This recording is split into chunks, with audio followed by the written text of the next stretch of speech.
Welcome, allies and friends. Thank you so much for joining us today. My name is Kelly Finstormer, and I'm the Executive Director of the Combined Arms Institute. And we are thrilled to have you join us today for our Asian American Pacific Islander Heritage Month discussion. We are here to listen, learn, celebrate the contributions of the Asian American Pacific Islander community.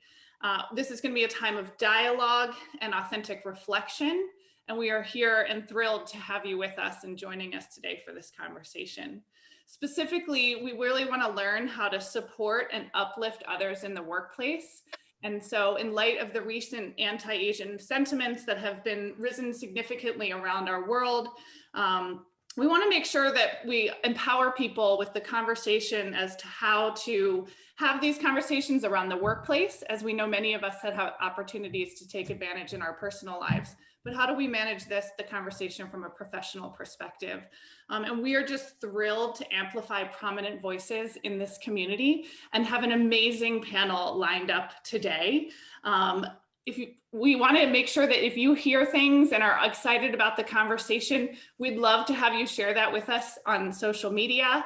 At Combined Arms US is our handle. We'd love to retweet or share some of those things, as well as with our panelists. I'm sure they'd love to hear what you found helpful and insightful from them. And they're here to share their stories and engage in a meaningful dialogue. So I'm going to turn it over to our panelists to introduce themselves, and we're gonna keep things going. I also have my colleague Mia Garcia, who's the Executive Director of the Texas Veterans Network, who's gonna help facilitate the conversation. So thank you so much for joining us today. So Craig, over to you. Yeah, thanks, Kelly and Mia. And great to be with everybody today. Good morning, good afternoon to everybody, wherever you are. So I have the pleasure and honor of introducing one of our panelists, Nick Tran. In his current role, Nick serves as the head of global veterans affairs and programs at oilfield services giant Schlumberger, and has built the company's veterans program to a level that is now considered best in class. Under Nick's leadership, members of the Schlumberger Veteran Empowerment Team actively and consistently look for innovative ways to help veterans transition back into society after their service comes to an end. The veteran initiative that Nick leads was started at Cameron International in 2014 and adopted into Schlumberger in 2016 when the companies merged. It's credited with having had a positive impact on the lives of veterans across the US and Canada, and is on schedule to be expanded into other countries. Prior to joining the energy services industry, Nick held many roles during his 13 years in the US Army. He began his military career in the Artillery Regiment and spent 5 years as a combat medic in special operations. Tran actively served as a frontline soldier in Operation Desert Storm, Operation Enduring Freedom, and Operation Iraqi Freedom. His awards include 2 combat action badges, 3 Army Commendation Medals, the Kuwait Liberation Medal, the Southwest Asia Campaign Medal, the Afghan Campaign Medal, the Iraq Campaign Medal, and the Governor's 20 tab. Quite a list of accomplishments. Please join me in thanking Nick for his service and welcoming him to what promises to be a great discussion today. And with that, I'll turn it over to Thanks, Craig. Thanks, Mia and Kelly. It's an honor to join this panel and talk about the topics of AAPI and inclusion. Instead of, I asked the panelists, instead of introducing ourselves, I think it was better for us to introduce each other. And with that, I have the honor of introducing Kimberly Mitchell. Her first, before I jump into this, I was really inspired. I saw a LinkedIn article about Kimberly, how she was rescued by a Vietnamese soldier during the middle of a battle, and found her as a baby, and it's just an infant, and picked her up, took her 60 miles in his hat to the nearest orphanage, and left her there, and didn't know if she survived or not. But later on, many years later, they reunited and found each other, and it's just a wonderful story. If you hadn't had a chance to read it, I'd recommend just doing a Google search on Kimberly Mitchell and People magazine, and there's a lot of articles out there, and it actually brought me to tears. So with that, I have the honor of introducing Kimberly Mitchell. She's the Senior Vice President for Military, Veteran, and Government Affairs at National University. She leads the innovative efforts at UN for military, veteran, and military family education degree programs. And adopted during the Vietnam War from an orphanage in Da Nang in 1972, Kim is also recognized as an advocate for our Vietnam veterans and Vietnam era veterans. You know, whenever I see a Vietnam vet, I always make sure that I get a chance to just introduce myself and just let them know that I see them as heroes, because, you know, as a person who escaped Vietnam, you know, on the day Saigon fell, I really have a deep appreciation for our Vietnam vets. Going back to Kim, she graduated from the Naval Academy in 1996, served in the United States Navy for 17 years as a surface warfare officer, serving on board surface ships and at shore commands. She was hand-selected by the Secretary of the Navy and the White House to serve as the White House Military Social Aide, where she participated in more than 600 events hosted by the President and First Lady under 2 administrations. You know, her credentials go so much further down, but I want to give this brief introduction and allow Kimberly to introduce herself as well. Thanks, Nick. Thanks for the warm introduction. And I think it was a great idea to be able to introduce each other, because one, it kind of gave us an appreciation to who we are on a panel with. You know, especially these days when we're all on Zoom calls, it's sometimes you meet people via Zoom and that's about it. But having to kind of look and get to know someone and be able to introduce them was quite, I think, a deeper meaning for this particular panel discussion. So I have the great honor of introducing Craig Jayco today as our third panel member. And Craig is a certified diversity professional and a director of workforce diversity, equity, and inclusion at BP. He has been with the company for 29 years and has held a variety of technical, health and safety, and DE&I related roles. Craig is also the founding member of BP's Pride LGBT plus business resource group. In his current role, Craig focuses his work on being a DE&I point of contact for BP America's employees, supporting and leading a culture of greater diversity, equity, inclusion for BP's workforce, working with BP's business entity leaders to implement DE&I priorities and plans, creating and delivering learnings with a strong focus on race and equity topics, managing and leading third-party relationships representing BP, tracking progression of BP's DE&I metrics, and reinforcing the principles of how DE&I contributes to BP's success in its energy transition and net zero ambition. Outside of work, Craig enjoys fitness, walking his dog Dexter, and exploring all of what the windy city of Chicago has to offer as a world-class city. So I want to welcome Craig also to this panel. And I'll turn it over to Mia. Thank you, everyone. And everyone, thank you so much for joining us. I took this idea to Nick Tran, who I've known for some time. We've worked together in the veteran community, and obviously he's an amazing leader. And when I talked about this idea with him, obviously he was really excited about it, and it means a lot to him. His story ties in so well to the AAPI community, and obviously he made recommendations on who should be panelists. So again, thank you all so much for your time, for joining us, and for leading this important conversation.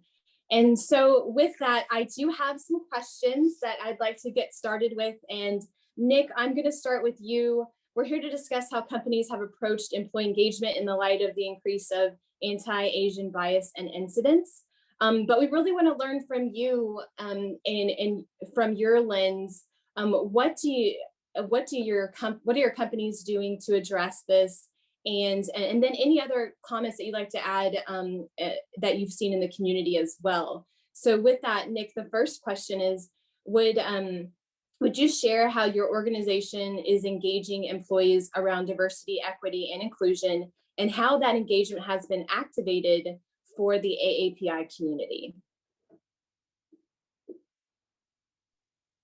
Thanks, Mia. So, our organization, Slalom Js, is, a lot of people outside the industry don't know Slalom Js because we're business to business. We provide business for customers like BP, Exxon, Chevron. So we're not retail facing, but we're very large. We've got 130,000 employees. So we're organically diverse. But the inclusion part is something that we are evolving to be better at. With recently, before the AAPI incidents that have been brought up to media, I mean, it's been happening for decades, but it's come more to light. Before that, we had the issue with George Floyd with the African American community, and we stood up an ERG group called BOLD. It stands for Black Organization for Leadership Development, to give our African American employees a voice to raise awareness on the systemic racism, but not to just bring the light of negative things that's happening, but how can we as organization, as a group with allies, change that narrative, change that. The same thing's happening with the AAPI community. I actually stood up an ERG group internally. It's going through the process of getting, going through Marcom and everything to get it fully approved, but I'm calling it SAPIEN. Stands for Slalom Js Asian Pacific Islander group, and SAPIEN stands for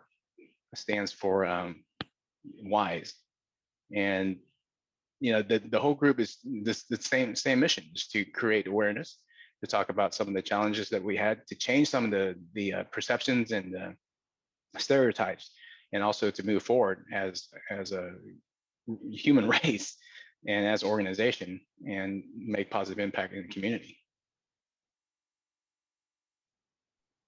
Thank you so much for that response, Nick, and for everything that you're doing at your organization. I know that many, before you even arrived at Slalom Js, many of these groups were not off the ground, and there wasn't much going on.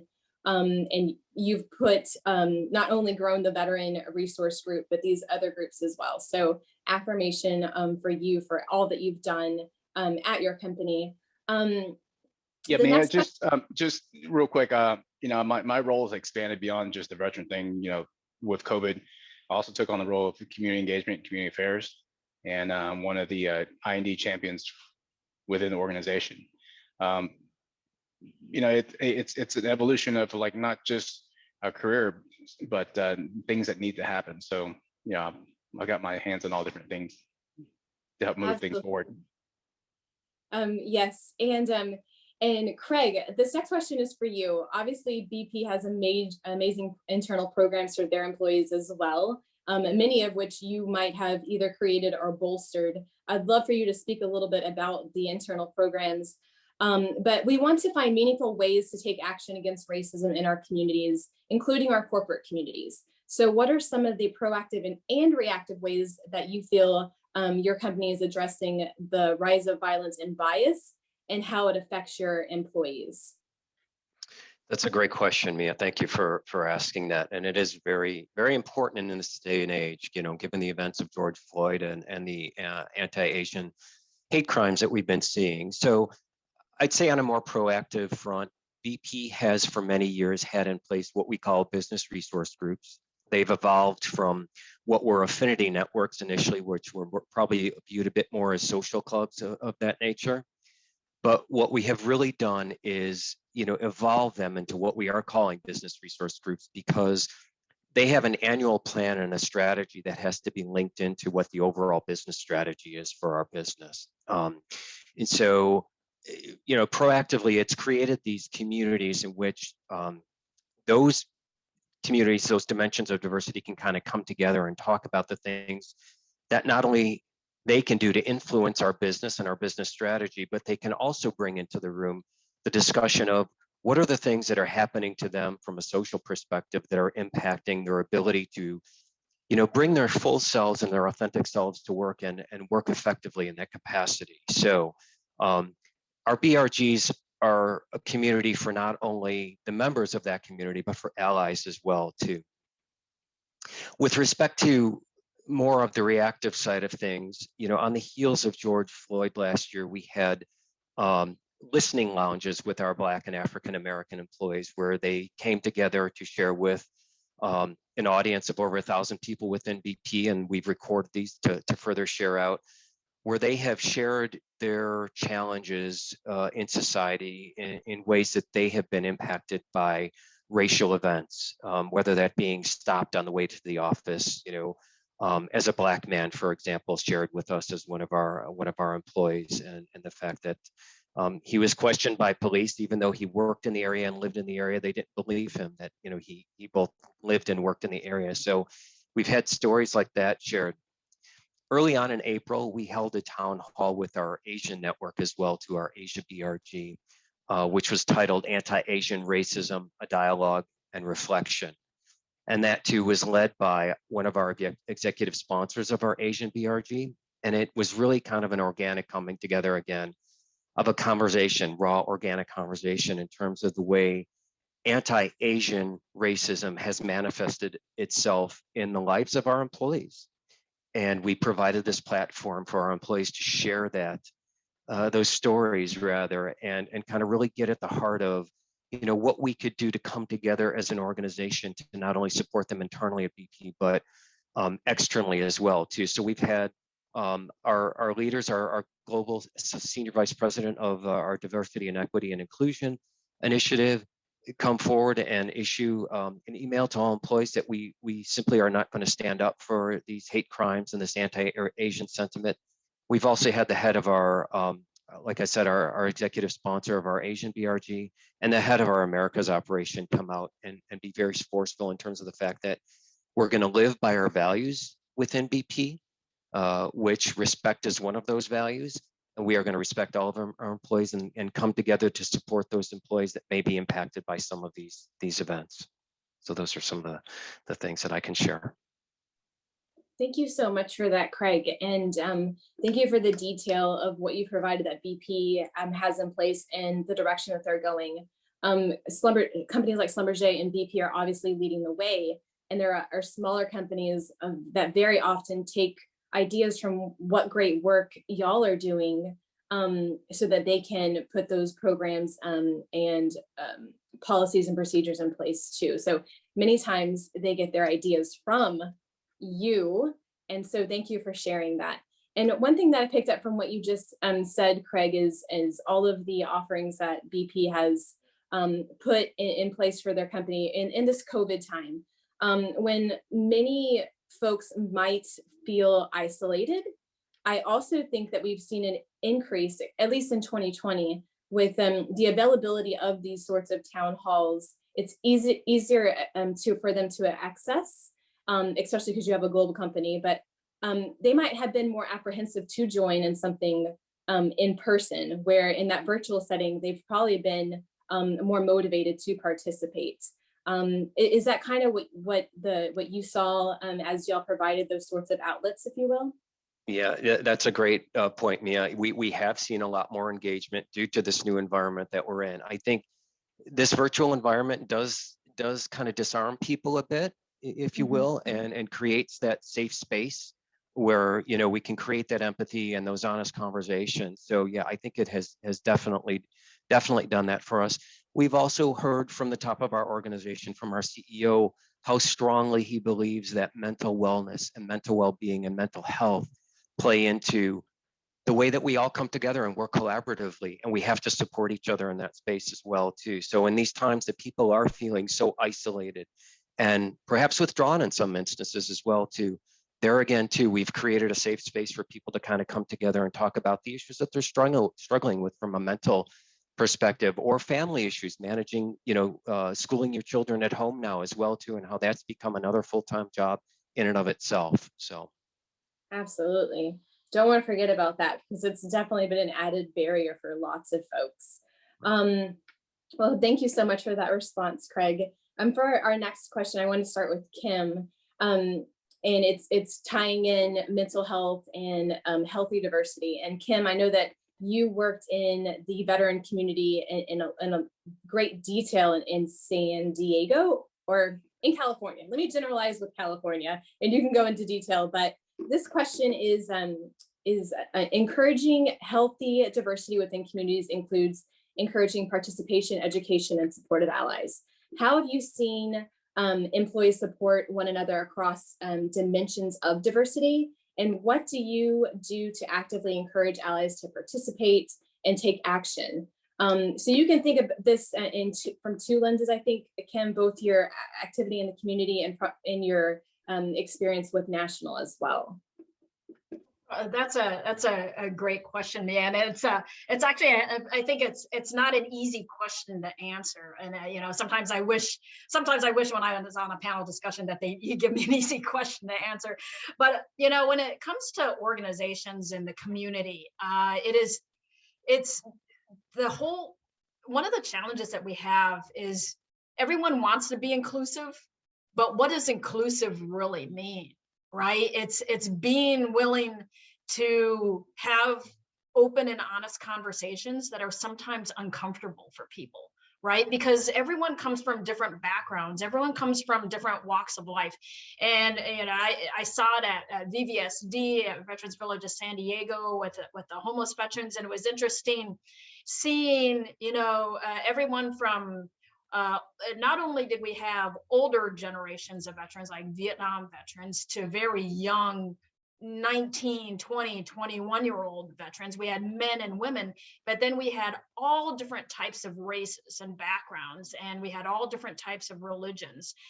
We had you know, LGBT veterans as well at VVSD, and what we found was finding that common ground, right? To try to at least get them to put away their biases, put away these preconceived notions when they walk through the door, that they made assumptions about someone based on the way they look, or maybe the way they dressed, or maybe the way they walked or talked, right? But what I always tried to focus them on was that the core was that they were veterans.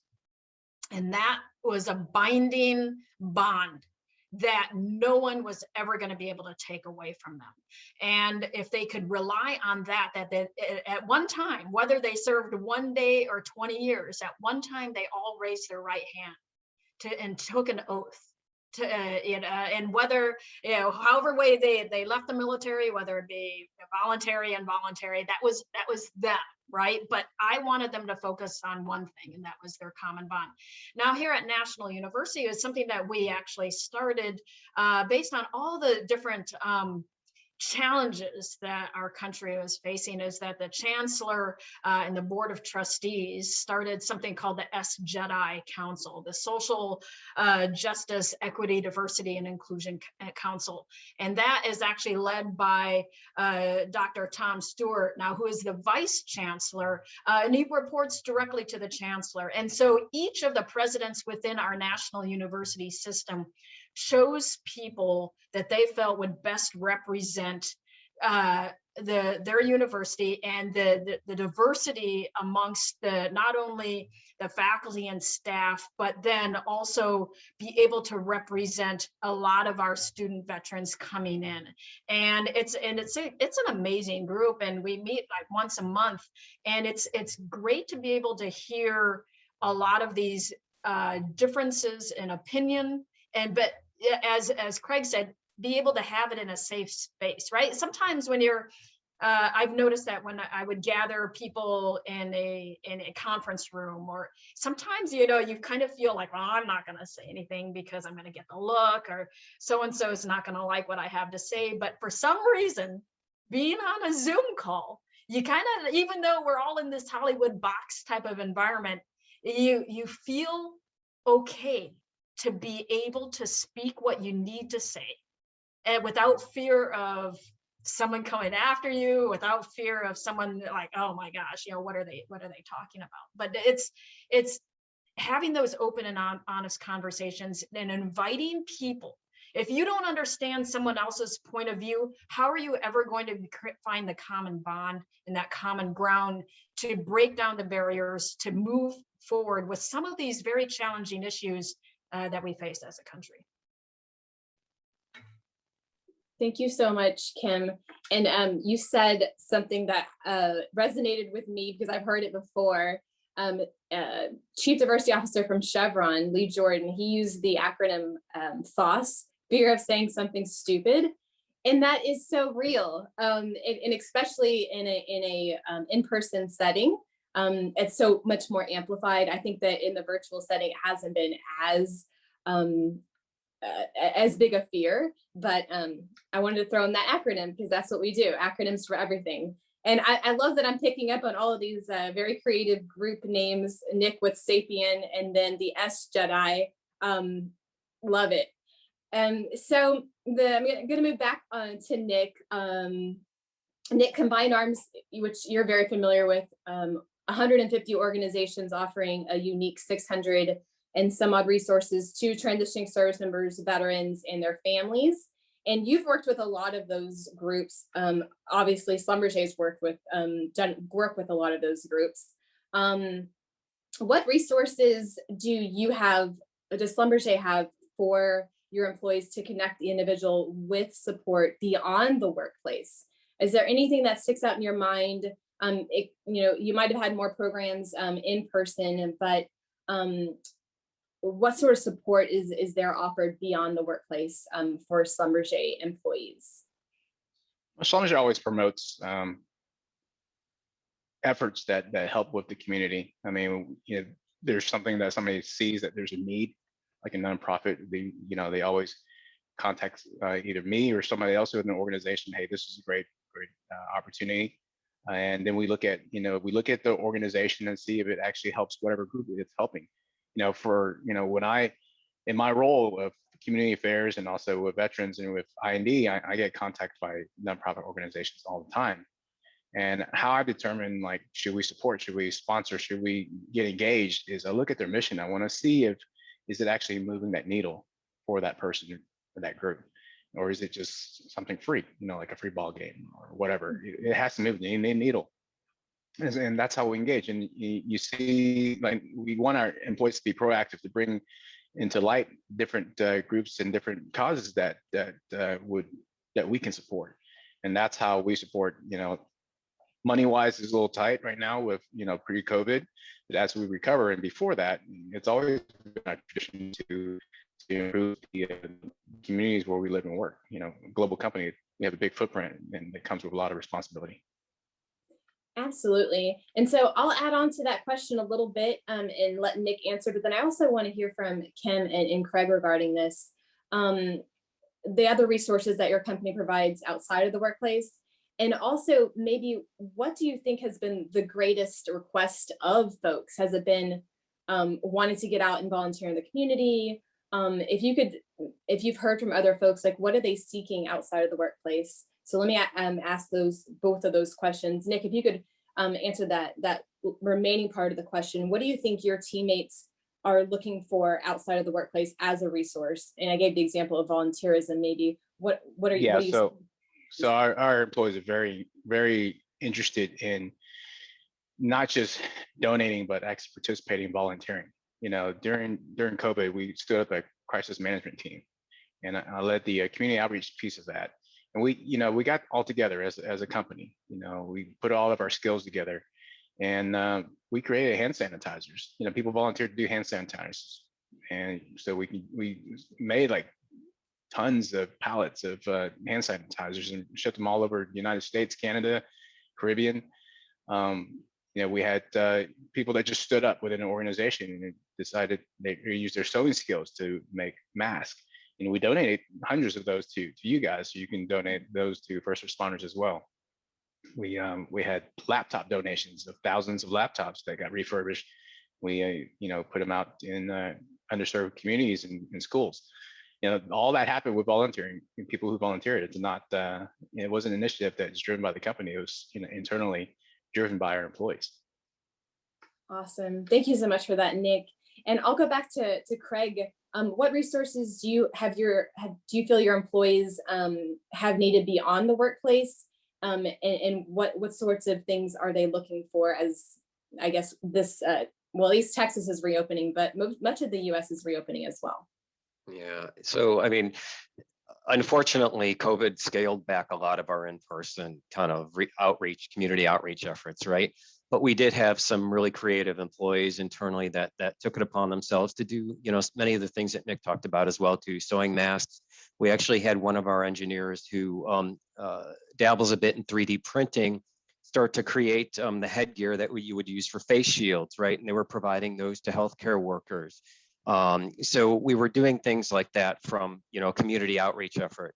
Other than that, some of the external things that I think our employees are looking for is opportunities for development as well too. So we partner with certain other external organizations, veteran-related organizations, as well as professional development organizations and societies for Asian scientists and engineers, for example, and we get involved with them through some, employee development opportunities in that space as well too. So I don't know if that helps completely answer the question, but those are some of the things that we're focused on.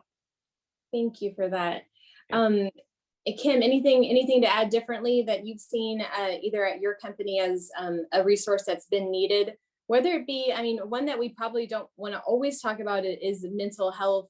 We've even seen in the veteran community a huge increase in need and accessibility of mental health. And now it's so easy to access via telehealth, but just wondering what other resources you have seen in your community that's trending. Well, actually, thanks, Mia. One of the things that I've noticed is a significant increase in food distribution and requests for food lines, and it's something that I probably just never thought of a lot.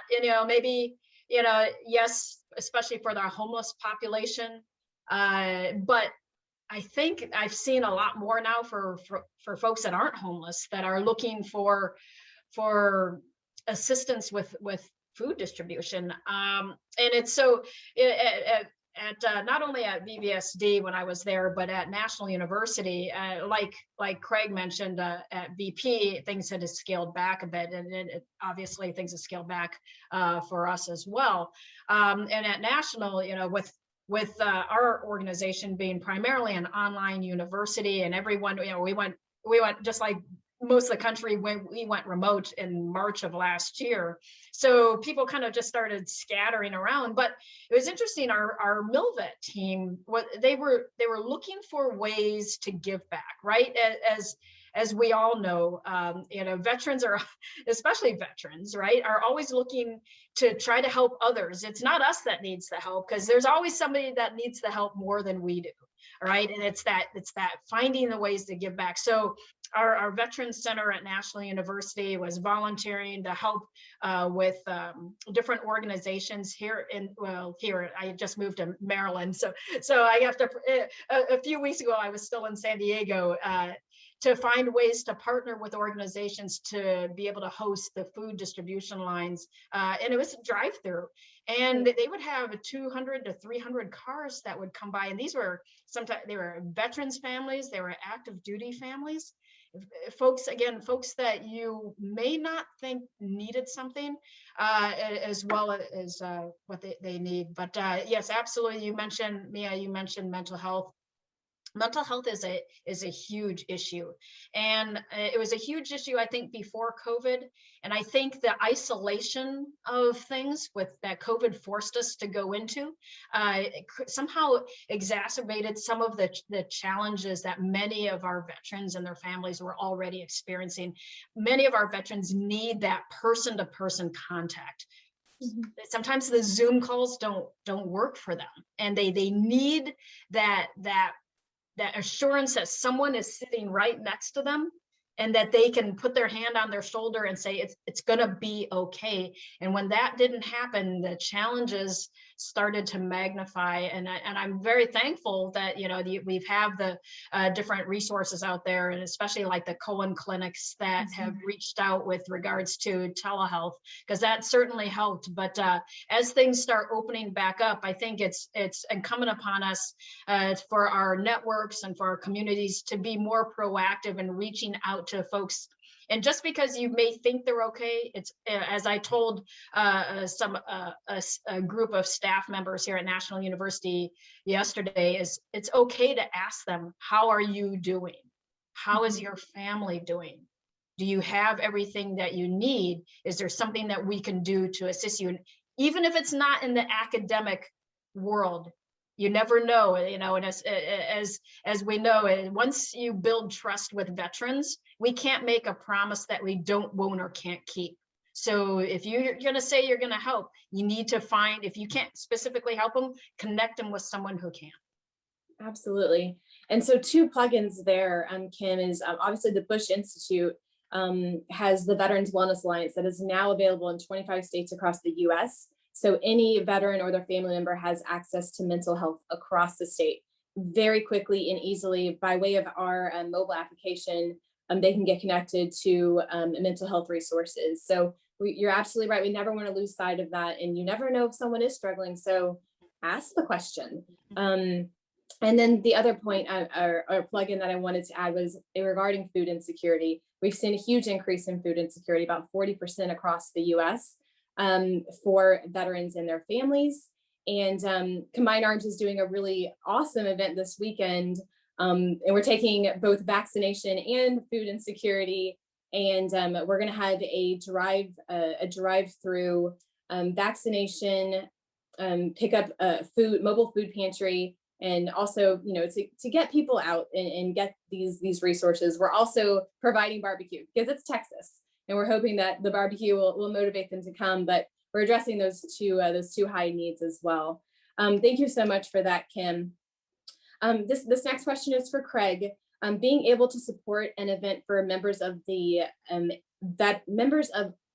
veteran community who are AAPI, and the ways that we want to acknowledge the intersectionality within our diverse veteran population.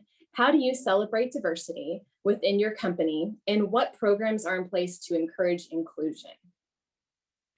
Again, another great question, Mia. And I forgot to mention previously on the other question that you mentioned that we had provided thousands of gallons of fuel to first responders, as well as discounted fuels to our healthcare workers as well too. I forgot that little detail, which amounted to a big outreach to the community during COVID.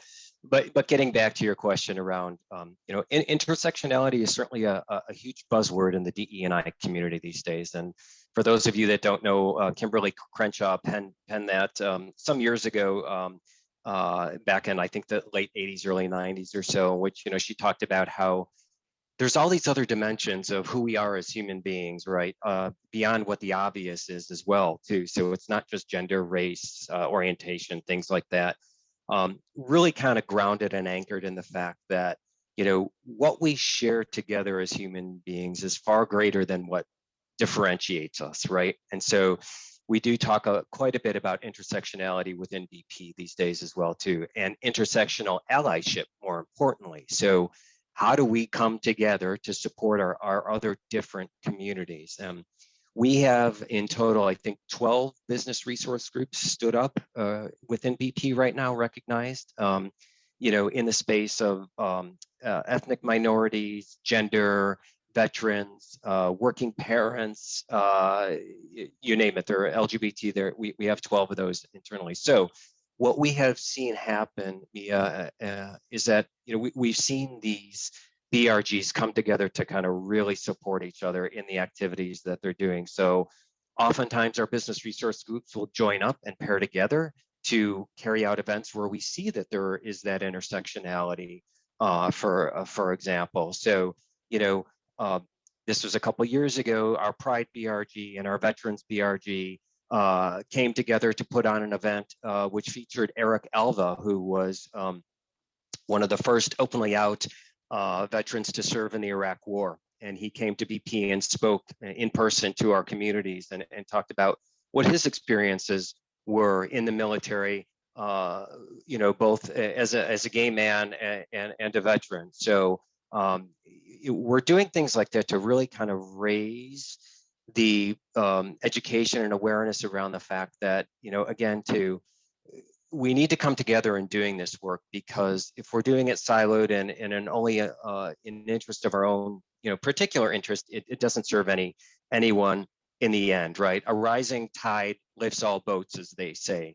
And that's where we kind of come together as BRGs to kind of work on these activities together and support each other in that space. Absolutely. And I think that most companies want to be positioned that they already have these sort of groups to support every group, if you will. And I know, obviously, Craig, you're leading a lot of these efforts at BP, and Nick, you are doing the same at Schlumberger. So I'll ask this question to you too, with the lens from Schlumberger, and you can even use any other organization you've worked for in the past.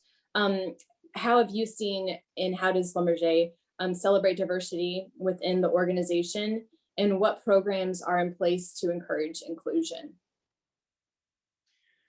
Like I said, just like Craig, he has BRGs and Schlumberger has ERGs. We've got LGBT group. We recently stood up the African American group, and now the AAPI group. Of course, veteran group, I created that years ago. But more importantly, we had Connect Women, which is a women group, because we have targeted goal of having 25% women in leadership positions by 2025. So I mean, there's a lot of commonality. There's a lot of collaborations between the group. We sponsored the LGBT veteran gala with Combined Arms, and we're the lead sponsor. And I'm glad that BP came in last year and became the lead sponsor. So my hat's off to you. So there's a lot of collaboration within our group, within our organization, as far as creating that inclusive environment. And it's not specific. I mean, all of these groups, I belong to all these groups, and then all these groups welcome allies, because we need allies within these groups. You don't have to be a veteran or part of the LGBT community or a woman to be in these groups. It's about personal development, professional development, and how we can support the community. Absolutely. Thank you so much, Nick. I think Combined Arms, collaborate is part of everything. And even in the LGBT community, and obviously a lot of events are coming up to support that group. We're excited about that. We're excited to see the collaboration that comes from the veteran serving space, and also the corporate space, and how we'll be able to work together to support this group as well. So as we prepare to close, and I want to save some time for questions as well. We all know what it feels like to belong, and many members of the veteran community have a deep sense of commitment for their veterans and their own service experiences.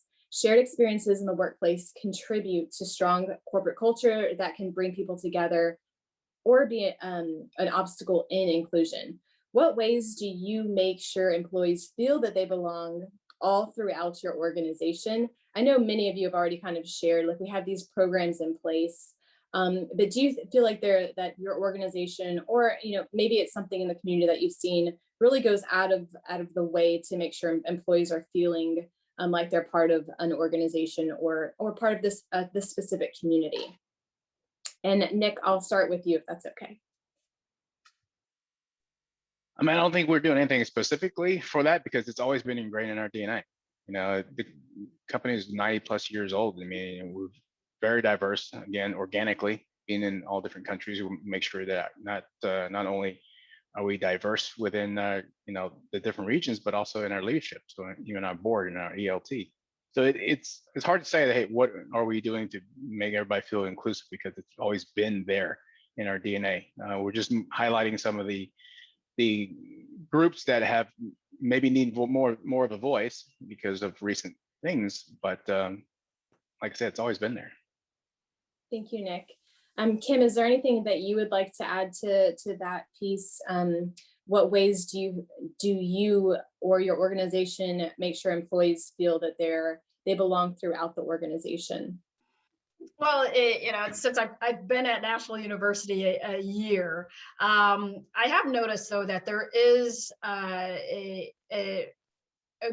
there's a welcoming of if you've got an idea or you've got something that you need to talk to about, there are definitely avenues for which faculty and staff here at National University can talk to different folks. Even National University has their own diversity and inclusion council, which is great. But for me, for specifically our MilVet team, we have frequent meetings, and it's getting folks to feel okay, as this is a recurring theme, that feel okay to talk about things that they want to talk about. And if you don't have that environment where people are free to be able to voice concerns that they have, or sometimes in organizations, they may be a concern that maybe you're like, oh, okay, maybe you misunderstood that, or maybe it was taken the wrong way, or I don't know what you take away. But if you don't have that open and honest conversation, how can you ever promote that? When I was at Veterans Village of San Diego, where I was the person in charge, it's getting the staff to want to see what's going on, right? The challenge always for any organization is communication. Right. Communication from the top down. And so I think one of the things that I would recommend is, is that if you're a leader of organization, the more you can communicate to your staff and team, I think the better outcomes you're going to have, the better cohesion you're going to have, and the better people are going to feel inclusive and included in the discussions and decisions. Thank you, Kim. And Nick, I see your hand is up. Is there something you'd like to add to that? Yeah, with your question, since this was unscripted, I just thought of what we are doing actually to promote to be more inclusive culture, is that we're raising more awareness. Slalom Js for the past years have been very understated in what things we do, the great things that we do. We don't really talk about it. And I think we're doing more of that, to be able to promote some of the things like the new groups that we're standing up to, tell people it's okay to come out, both internally and externally. I think that plays a big part of, a lot of people don't know, hey, we've got this group now. By talking about it, raising awareness, putting videos out there, posting things on social media about what we're doing about it, helps people feel that they're more included now. Hey, they're thinking of me, and I think that strategy is changing for us. You will be more outward facing and telling our story, because I think that's the power of storytelling is so important. And if you don't tell your story, somebody else is going to tell that story for you, or not the story you want people to hear. Absolutely, that's an excellent point, Nick. And thank you for driving that home. Craig, I'd love for you to add your sentiment to this question as well. What ways do you make sure employees feel they belong all throughout your organization? Yeah, that's a great question again, Mia. And I think it's part of the evolutionary journey that we've been on, where we were very much focused on diversity and inclusion, and now we're moving more into the space of belonging. And we have just kind of rebranded ourselves within the space that I work in, the center of expertise that I work in, as diversity, equity, and inclusion. And if you've heard some of the discussion around that, equity and equality are two distinct things, right? Where if you've seen the visual on it, the equality piece is, you've got a lineup of people, one's disabled, one's short, one's tall, and you're all providing them with the same bicycle to ride, for example.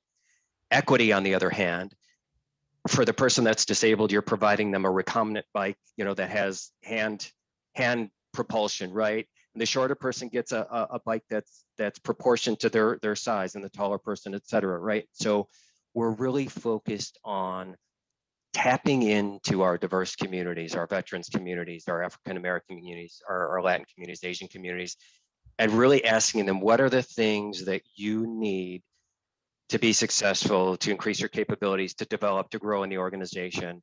And there are things that are there things that we aren't doing currently within our hiring processes and through our retention and recruitment processes to keep those diverse communities in the organization. So it's really with a greater focus on equity at this point, in which we're kind of honing in on what are the unique things that we need to be doing to apply to each of those unique communities that are going to meet their needs individually. And that, I think, creates a sense of inclusion and belonging as well. Absolutely, Craig. And thank you so much for bringing that up. Obviously, there has been that shift, and we've seen it in many big corporations to include BP. So I want to again thank Nick, Craig, and Kim for being panelists on this discussion. Y'all, a lot of times companies do take this information and they run with it. This gives them some building blocks that they might take back to their companies. And this motivates them. Or it could be the veteran that's participating in this and is learning that there is a community to support them. And y'all are leaders in this community. So again, affirmation for all you do, not only in the communities that you reside in, but in the corporations that you're leading at. Thank you so much. And I'd like to, if you could leave anything with those that are listening today, obviously you've left them with motivation. And again, thank you for that. Let me just let everyone give their, if you could leave the group with some words or some motivation, please do. And I'll close with Nick. So Kim, again, thank you so much for joining us. If there's anything that you would want our group to leave with today, please feel free to share that. Well, first, thank you, Kelly and Mia, for hosting this very important discussion. I'm certainly honored to have been invited to participate in this. And I think as we leave, what I would say is, don't be afraid to look beneath the surface. When you look at people and you engage people, don't make preconceived notions or assumptions about what they're going to do or how they're going to respond. And if you can do that and go into a discussion with an open mind, that not everyone's going to agree with you, and not everyone's going to understand the same point of view or have the same point of view as you, and just be willing to be a leader and accept different points of view and change if you need to. Thank you so much, Kim. And Craig, if there's anything that you'd like to add.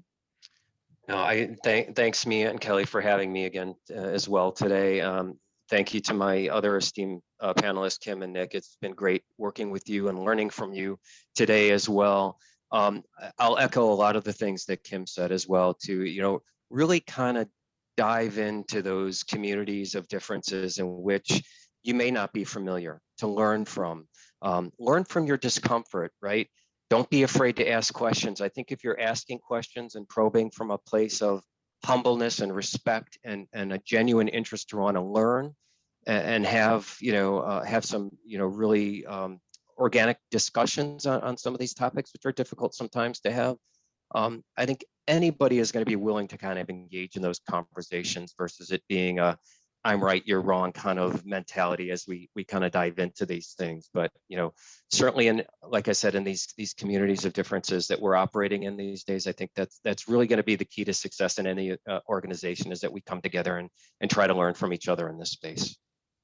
Thank you so much, Craig. I love that. Learn from your discomfort. And that is truth spoken.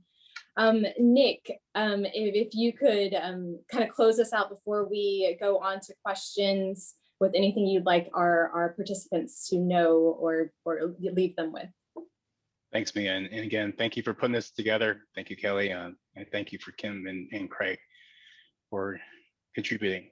I think, when we talk about diversity and inclusion, it's usually the usual suspects come up, with gender, with LGBT or minorities, but I think some of the things that we skip over is ageism and diversity in thought. With the current cancel culture, there's different thoughts. People feel different ways. I stay away from religion and politics, but that's also a piece of inclusion that we need to take in consideration with organizations and not cancel people out. That's my thoughts. I really appreciate it by being on this panel. It's just one group that is part of the many, and we always look to share best practices and make the world better and evolve as humans. Thank you so much, Nick. And Kelly, I'll pass it back to you. Thank you so much to our panelists for joining us today, and to all of you for joining us for this important conversation on diversity, equity, inclusion, and in a way to really celebrate and honor our Asian Pacific American community and this Heritage Month. So much goodness has been shared that we can all learn to apply both with ourselves, but also in our workspaces. At Combined Arms, one of our core values is inclusivity. We want to make sure that we understand each veteran and military family member is a unique individual with a unique story and has a unique path. And we want to make sure that we are bringing together corporate America, social services, government partners to really celebrate and honor all of that. And that's really what we do each and every day through innovative collaboration. All roads lead to collaboration for us. And we just are so grateful for the time to have some of these conversations, and encourage you all to continue to press into uncomfortable conversations and safe spaces. Such a great, something that I really took away. Let's continue to have these conversations.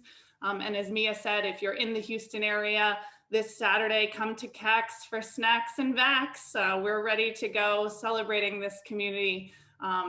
And we look forward to more conversations celebrating Pride Month next month, and PTSD Awareness Month, and Immigrant Heritage Month as well. So if you want to come partner with us, we'd love to have a conversation about what that looks like. But again, Craig, Nick, Kim, to Schlumberger, BP, and National University, thank you for sharing your stories with us. It was our pleasure and honor to host you. Have a good rest of your day. Thank you, everybody.